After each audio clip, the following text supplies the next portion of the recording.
સુરત શહેરમાં પતિનો વારંવાર પત્ની ઉપર શંકાનું અંજામ મર્ડર સુધી પહોંચ્યું। સુરત શહેરમાં પતિએ પત્નીના ચારિત્ર્ય ઉપર શંકા રાખીને મોતને ઘાટ પત્નીને ઉતારી દીધી।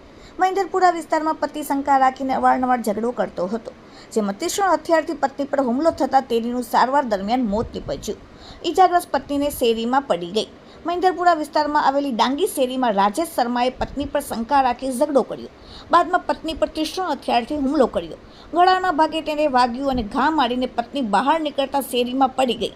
બાદમાં હોસ્પિટલ લઈ જવાયો, જ્યાં તેણીનું મોત નીપજ્યું। પતિ દ્વારા શંકા અવારનવાર કરવામાં આવતી હતી, જેથી ઝઘડો થયો હતો। રાજેશ ટેક્સટાઇલમાં કામ કરતો હતો, પરંતુ છેલ્લા 3 મહિનાથી બેકાર હતો। પત્ની બહારનું કામ કરીને ઘરનું ગુજરાન ચલાવતી હતી।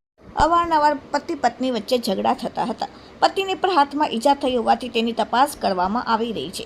હાલ તે હોસ્પિટલમાં સારવાર લઈ રહ્યો છે। Bureau report, daily India TV.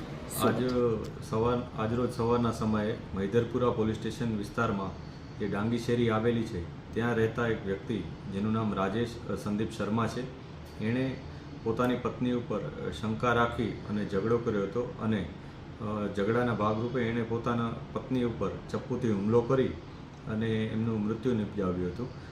આ હુમલામાં એમણે ગળાના ભાગે પોતાની પત્નીને ચપ્પુ માર્યું હતું અને એનો પત્ની આ ઘાવ લાગતા પોતે ત્યાંથી બહાર નીકળ્યા હતા। શેરીની થોડીક આગળ નીકળ્યા હતા। આ દરમિયાન તેઓ પડી ગયા હતા અને તેમને હોસ્પિટલાઇઝ કરવામાં આવ્યા હતા। આ દરમિયાન તેમનું મૃત્યુ થયું હતું।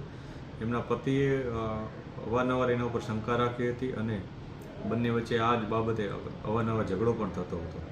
એમનો જે પતિ છે રાજેશ શર્મા, એ પોતે ટેક્સટાઇલના કામ કરતો હતો, પરંતુ છેલ્લા 2-3 મહિનાથી એ કોઈ પણ જાતનું કામકાજ કરતો નહોતો અને ઘરે જ બેસી રહેલો હતો, ત્યારે એના પત્ની બહાર કામ કરી અને ઘર ચલાવતા હતા।